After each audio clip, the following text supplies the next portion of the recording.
This is kind of a neat problem. This is number 6 from page 185. And if you're feeling adventurous, go ahead and give it a shot. Hit pause and see what you get. The answer is in the back, but if you just want to give it a shot and see if you know what you're doing yet, go for it. If not, I'm going to do it right now. This one says a 35-gram bullet strikes a 5-kilogram stationary wooden block. Okay, so I'm going to try to keep my picture confined over here. Maybe just inside this area. Okay, so before we've got some surface and there's a wooden block on it. Right, and then we have a bullet that's fired at the block. It hits the block, and so we still have some surface. After it hits the block, it embeds itself in the block, so it's in the block now. And now the block and the bullet are both moving in this direction. That's our scenario. Our bullet's moving in this direction. It hits the block, and then the block and the bullet, it embeds itself in the block and it knocks the block backwards. That makes sense. That's probably what would happen. So there's our scenario. So let's actually start harvesting some numbers from this problem. It says it's a 35-gram bullet. So the mass of the bullet is 35 grams. Well, gram is not our SI unit of mass, so we got to convert that to 0.035 kilograms. Okay? And it says that the mass of the wood is 5 kilograms. So we're good there. What else does it say? It says it embeds itself, and then it says they fly off together at 8.6 meters per second. So we have a velocity of 8.6 meters per second. Well, is that the velocity of the bullet or the velocity of the wood? It's both. So it's the velocity of the bullet, but it's also the velocity of the wood. Why? Because they're like one object now. They're joined together. So they have a combined velocity. They're moving at the same speed in that direction now. Well, all right. We want to know how fast the bullet was going.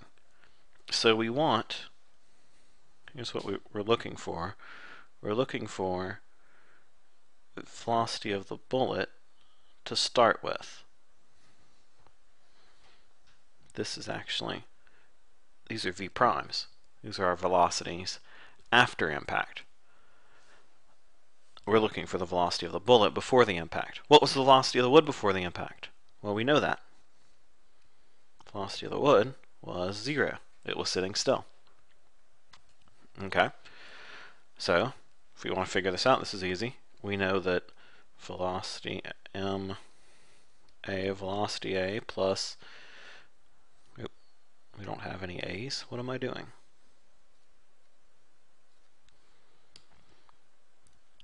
Mass of the bullet times velocity of the bullet plus mass of the wood plus velocity of the wood equals mass of the bullet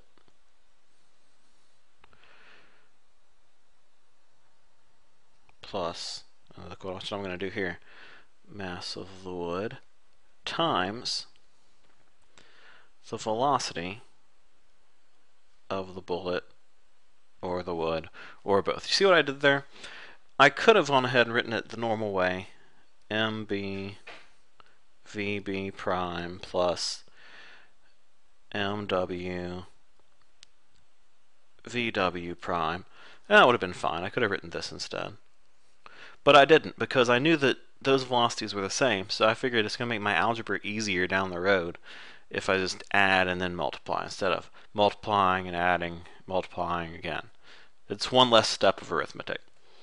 And that's okay. You can do things like that. So that's all I did. If you need me to explain that to you, I will. I'm going to erase that.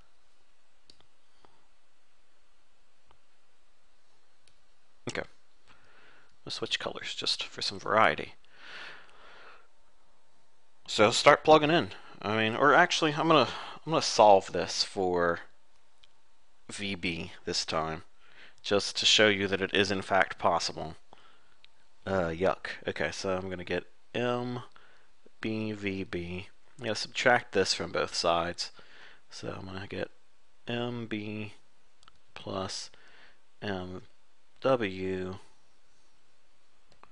times V prime B minus MW VW, and that was supposed to be multiplication. Good eye if you caught that.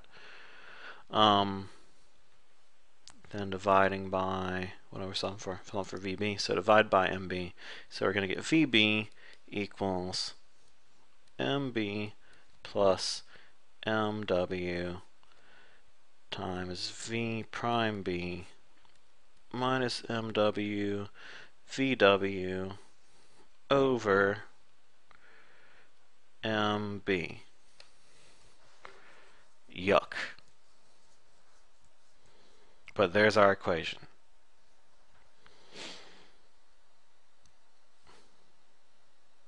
So let's see if I can grab it and move it up some.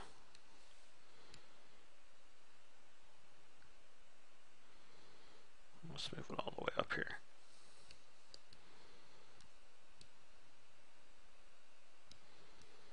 Okay. Switch colors again. There we go. Okay. So let's plug in now. This is exciting. VB equals MB was 0.035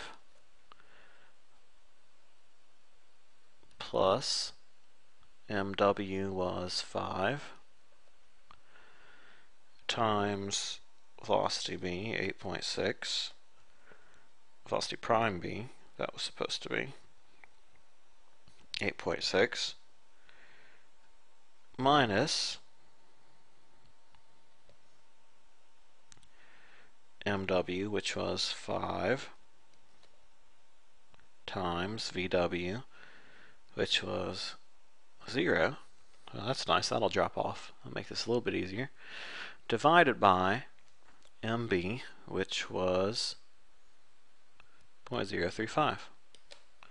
Okay, so that drops out, that's 0. So we really just have 5.035 times 8.6 divided by 0.035. That's not that bad a calculation. It gets ugly, but it's really easy. It's just addition and multiplication and division and whatever. And it turns out, when you churn through these calculations, you end up getting, I want to say it was 1200. Yeah, you end up getting 1200 meters per second. That is how fast the bullet was going in the first place. And you might say, man, that's fast, considering how fast they were both moving there at the end. Well, yeah, it is, but remember, momentum has to be conserved. So the mass of the original, the mass of the bullet was very, very small compared to the mass of the wood. So in order for momentum to be conserved, the velocity they have to move has to be a lot smaller, because now their combined mass is a lot greater. So mass and velocity are sort of proportional in a kind of a funny way. Okay? Let me know if you're confused.